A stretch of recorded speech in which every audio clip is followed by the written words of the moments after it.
Both engines are dead at 41,000 feet over Ontario. Air Canada Flight 143 is 8 miles above the ground, a 132-ton Boeing 767 with no thrust, no engine power, and 69 people on board. The cockpit has gone mostly dark. The jet is now a glider. Welcome to the final save. This is the story of a single wrong number, a metric conversion that nearly brought down a brand new jetliner, and the rare kind of skill that turned a powerless fall from the sky into one of aviation's most famous saves. Early 1983. Air Canada introduces the Boeing 767 into its fleet. It is a new aircraft for the airline. It is also Air Canada's first all-metric aircraft. That detail matters. Every other jet in the fleet uses pounds for fuel. The 767 uses kilograms. For the first time, fuel planning, fuel measurement, and fuel loading have to move through a different unit system. The aircraft at the center of the story is C-GAUN. By July 23, 1983, it is about 4 months old. That morning, it is scheduled as Air Canada Flight 143. The route is Montreal to Ottawa, then onward to Edmonton. At Montreal's Dorval Airport, the aircraft has a serious complication before it ever leaves the gate. Its fuel quantity indicator system, the system that shows how much fuel is in the tanks, is inoperative. The fault is known. It has also been mishandled, so the crew and refuelers have to measure the fuel manually. They use a floatstick, also known as a dripstick. It gives a volume reading in liters. That reading then has to be converted into a weight, because the 767's fuel load is planned in kilograms. Flight 143 needs 22,300 kilograms of fuel. The number is clear. The problem is the conversion. The correct density factor is 0.803 kilograms per liter, but the calculation uses 1.77. That number is not random. It is pounds per liter. It belongs to the old world of the rest of the Air Canada fleet. The calculation produces a number that looks right, but it is the wrong unit. The aircraft needs 22,300 kilograms. Instead, the process leads to about 22,300 pounds on board. It is an almost perfect coincidence, and a dangerous one. The same number appears to satisfy the requirement, while hiding the fact that it means something completely different. The actual fuel aboard is about 10,100 kilograms, less than half of what is required to reach Edmonton. The volume difference is just as stark. About 4,916 liters are loaded instead of about 20,088 liters required. Everyone believes the tanks are full enough. The paperwork appears to support it. The manual measurement has been done. The numbers have been worked through. But the aircraft is leaving Montreal with roughly 45% of the fuel it needs. Flight 143 departs Montreal and flies to Ottawa. At the Ottawa stop, there is another chance to catch the error. The tanks are measured again with the dripstick. The same wrong conversion is used again. The mistake is not discovered. It is confirmed. The flight continues westbound toward Edmonton. On board are 69 people, 61 passengers, and 8 crew members. Captain Robert "Bob" Pearson is in command. He is a veteran Air Canada captain. He is also an experienced competitive sailplane pilot. That second skill is not part of normal airline flying.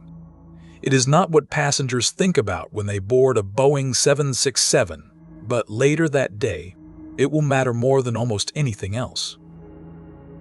First Officer Maurice Quintal is beside him. He is a former Canadian Forces pilot. He knows Western Canadian airfields from his service days. That knowledge will also matter. The 767 climbs to flight level 410, 41,000 feet. Over Red Lake, Ontario, the first warning comes. A low fuel warning chimes in the cockpit. At first, the crew has no reason to believe the aircraft is actually running out of fuel. The fuel gauges have already been unreliable. The aircraft was manually measured. The math said it had enough. Then the left engine flames out. A modern jetliner at cruise altitude does not simply lose an engine without changing the air around it. The aircraft's performance changes. The cockpit workload changes. The flight plan changes immediately. The crew begins diverting toward Winnipeg. With one engine still running, Winnipeg is the emergency destination. It is a major airport. It has the runway, the services, and the fire crews expected for an airliner in distress. But the fuel problem is not limited to one tank or one engine. Minutes later, the right engine flames out. Now, both engines are dead. The Boeing 767 is no longer powered. The cockpit goes mostly dark. Many normal systems are gone. The aircraft is 8 miles up, moving fast and descending without thrust. A ram air turbine deploys into the airflow. The RAT is a small emergency turbine. It is driven by the passing air and gives the crew minimal hydraulic power for flight controls. It does not bring the engines back. It does not turn the aircraft into a normal airliner again. It only gives Pearson and Quintal enough control authority to keep flying the airplane they still have.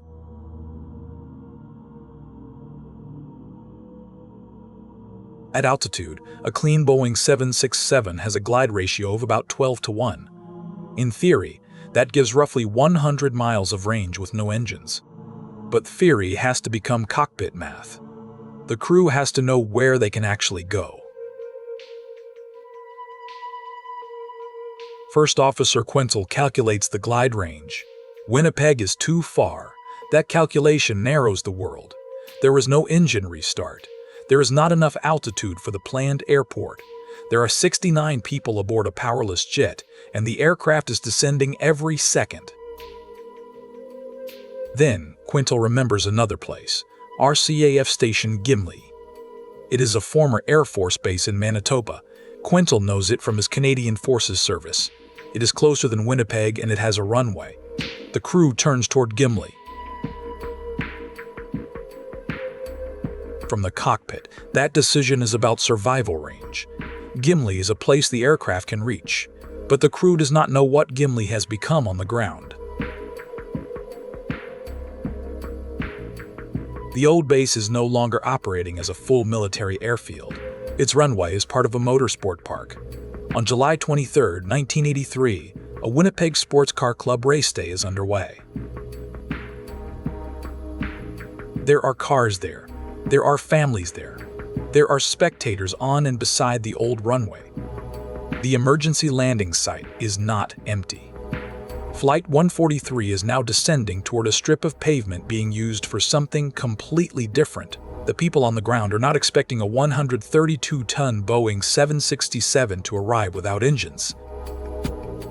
In the cockpit, Pearson faces the next problem. The aircraft is too high and too fast on final. With engines, pilots can manage energy with thrust, drag, configuration, and go-around options. Without engines, there is no go-around options. Without engines, there is no go-around.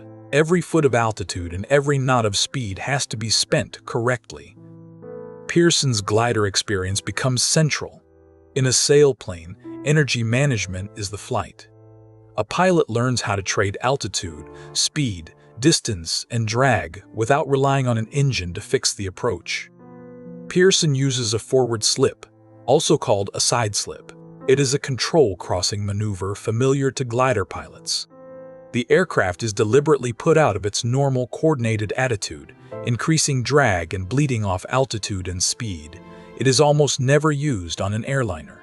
But Flight 143 is not being flown like a normal airliner anymore. It is being flown like the largest glider Pearson has ever handled. The 767 descends toward Gimli. Below it is the old runway. On and near that runway are people who have come for a race day, not an emergency landing. The nose gear has free-fallen down, but it has not locked. Pearson has one attempt. The aircraft touches down. The nose gear collapses. The nose drops to the pavement and scrapes along the runway, throwing sparks. A small fire starts. But the collapse also creates drag. That drag helps slow the aircraft on the shortened strip before it reaches the people ahead. Racers run toward the jet with hand extinguishers. The aircraft stops. For everyone inside, the danger is not over the instant the wheels touch. The nose-down, tail-high position changes the evacuation. The rear slides are steep. There are injuries during the evacuation, but they are minor. All 69 people survive. No one on the ground is hurt. The event that could have ended as a mass casualty disaster becomes something else, a near miss, a save, a case where a broken chain of measurement, maintenance, dispatch, and procedure is met at the last possible moment by two pilots with the exact skills the situation demands. The aircraft is not lost. 2 days later, temporary repairs allow C-GAUN to fly out to Winnipeg for full repair. The Board of Inquiry does not place the story only inside the cockpit. Blame is spread across Air Canada's procedures and the maintenance and dispatch system.